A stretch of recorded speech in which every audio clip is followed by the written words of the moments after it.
All right. Hey, y'all. Hey, and welcome to another session of Meditations with Marigny. And if you have been watching my channel and you enjoy my content, I'm going to ask that you please click like, that you share it with a friend, and that you would subscribe. That component right there in itself, it helps YouTube with how they push forward the videos that they put out there. So anytime that you click like, the more likes that a person gets, the more views that they get, then the more that YouTube will push your videos forward. So now that I've done that um, public service announcement, I just want to thank you guys for continuing to rock with me, continuing to join my channel, and come back for more content. And I love those of you that are sending me the emails and putting information in the comments. That helps me to know that I'm on the right track as far as what God is, really downloading for his people. And I want to follow up on something that I talked about the other day. And I felt that it was so important that it ended with just the information going out, but I think that I need to capitalize on it again today. And it was the one from July the 11th, and it was young ladies, stop sleeping around and value yourselves. Just say no. And in that video, I'm talking about walking in a spirit of abstinence. And I want to recap on one component. I mentioned something in that video, but I didn't go into detail on it. And I want to come back and go into detail on it. But the first thing that I talked about in that video was, I think her name is Cardi B. And the young man, I can't even think of his name. I think he's a basketball or a football player that she's quote unquote dating. And I wrote next to her, Castle Kinda Love. And I remember watching a video, some clips where he had taken her somewhere and he rented a whole castle. And, she was just so excited. She was like, y'all, he loved me so much. He rented a castle. He rented a castle.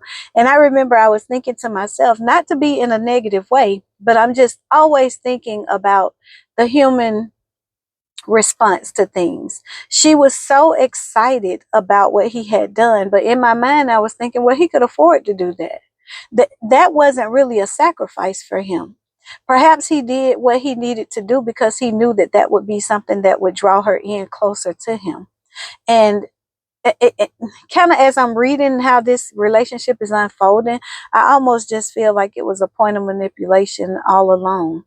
And again, ladies, going back to talking about our outer adornment, just remember that it's not what we look like on the outside. It's how confident are we on the inside? And that confidence can be shaken by things like this. Like, no matter how beautiful that young lady is, no matter how lovely her voice is and all of those things, this type of thing can cause some very deep internal challenges. And if you don't get some type of professional help and assistance, I study the human psychology. I study human services and the psyche of people. But I participate actively. Something happened to me recently that is going to have me back in counseling for a minute. Like, I need my counselor to help me manage a couple of things. And not just something that happened to me. There are a lot of components and moving parts in my life right now. So I need that structure to help me. I need somebody that can help me to organize and work through those things. Okay, pull back on this right here, but you need to move forward in that. And this young lady can suffer from some very deep emotional and mental challenges based on the things that have come out most recently. So I've really just been praying for her because I felt so bad about how he did what he did to her. It was very unnecessary. And then one of the things I wrote down is, my heart is sad for her and even for his daughter / children. Because I remember at one point he introduced his child to her. So what does this say? If you have a daughter and this is how you speak about somebody else's daughter, because even if she's your girlfriend or she's your wife or she's your baby mama or she's somebody that you dealt with, that's somebody's daughter, regardless to how you look at it. So if you have a daughter, have you thought about the karma? Have you thought about the seeds that you're sowing and what that's going to look like in the life of your children? Have you thought about what that looks like? What would you do if somebody took your daughter to a castle and then turn around the next week or two later and blasted her on the internet. Like, have you thought about what that looks like? People don't think about generational curses and things that go along with that. But anyway, the other part that I wanted to get to, because I can go 30 minutes on just that. That the young lady, Dr. B, and her response to Paul Pierce, that video, I only saw a couple of clips when I initially saw it. So just from me talking about it and listening to other people, and there's so many commentators and content builders that are doing videos on it, that it made me go back and watch a little bit more of it. But what I wanted to say, the part that I think I was most, I don't want to say shocked, because I think I felt that way, but I think I was disappointed because she has such a voice and a platform for the world. My little channel, I got 100, I just hit 130 subscribers. Nobody is listening to what I'm saying, even though what I'm saying I know is relevant for those who are to hear it. But she has such a platform that platform was one that can make and or break the decisions that other young women make. And when he asked her about, when he was talking about the women being washed up or whatever at 29, this, that, and the other, and she came back with a response. I was like, yeah, she's gonna say it right here. And she came back with the response, and the response that she started out with, it started out speaking of her ability to be able to please a man sexually. She was talking about the things that she knows now and what to do and what not to do. This is what I'm going to say to you ladies. Again, shut it down. Understand that if he loves you, he cares about you, he gets to know you. And once he has developed some type of emotional connection with you, if he wants to be with you, he'll teach you everything that he needs for you to know. So don't let somebody put you out here and make you think that you have to become a professional in the streets in order to become his wife. I want you all to understand, young ladies, he that findeth a wife finds a good thing and finds favor with the Lord. That means that the favor lies with you. I'm going to let that sit. Because the world would have you to believe that the favor is with him. And I want to make sure that I put a disclaimer or a pin right there and say that I'm not speaking from a point of arrogance. I'm not talking about somebody saying, oh, I'm the prize. The truth of the matter is that's what the word says.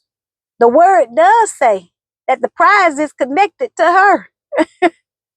You might not like it. You might not want to hear it, but that's what the word says. And the word also, I think I'm yelling, y'all. I'm so used to not having on a mic. So please forgive me if I am. But I am so passionate about this. Because let me tell you something. Even though I have been married, I have been single for the majority of my life. I'm 55. But in my 55 years, I have been single more years than I have been married. Which means that I have experienced the dating world, which means that no, I'm not married right now. But at some point, y'all gonna tune into this and I'm gonna be like, bam, there it is. You know, well, it'll be this hand. But I'm saying at some point, I am expecting for God to send what I need. And I am not willing to compromise who I am for what I want. That's good. I need to write that down. That just came up. I am not willing to compromise who I am. I'm not willing to compromise that for what I want. So what that tells me is that I'm either going to have the patience to wait until God sends the man that is for me. And if he has already sent him, I'm going to have to wait until he is ready. Because sometimes you meet the right person. Sometimes he finds his wife, but he's not ready to be a husband. And sometimes if you get entangled with him during the time that he is in his growing season, you're going to either have to grow with him or you're going to have to let him go and he possibly come back again.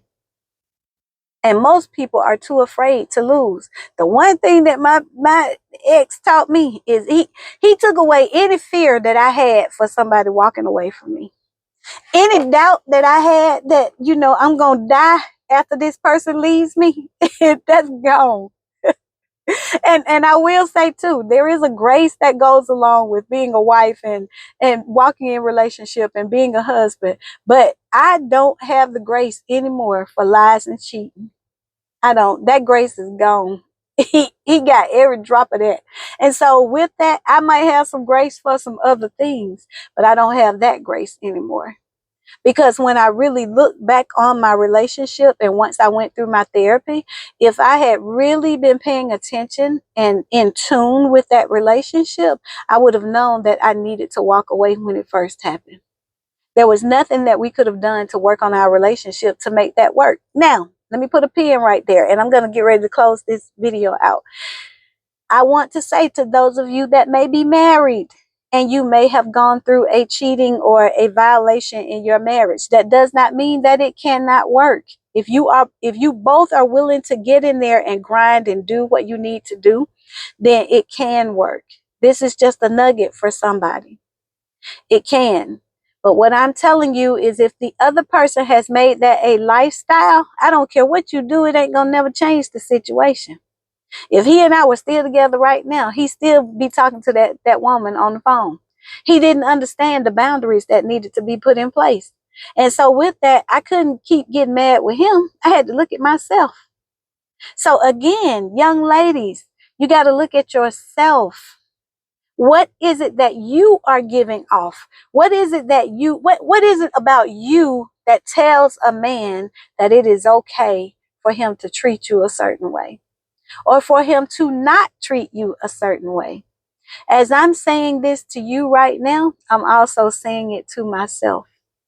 Because some of these components that God is dealing with me on are things that he's dealing with me, and it is just an overflow that you get a chance to visit it on my Meditations with Marigny channel.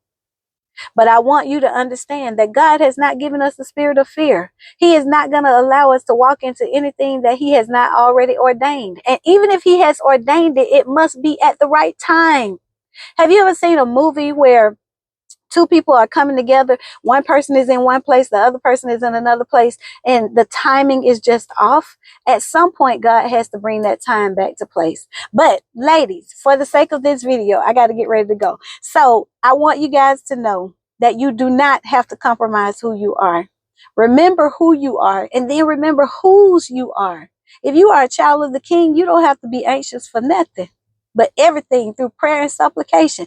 Just know that you can be patient and God will bring exactly what you need along the pathway that you're on. So this is Meditations with Marigny. Remember to join me on Thursday nights, YouTube and Facebook. No, not YouTube. Instagram and Facebook Live, 9 p.m. And I'll see y'all later. I gotta go. Bye, because this video is gonna cut off. Click like, share it with a friend, and go ahead and subscribe to the channel since you're here. Bye.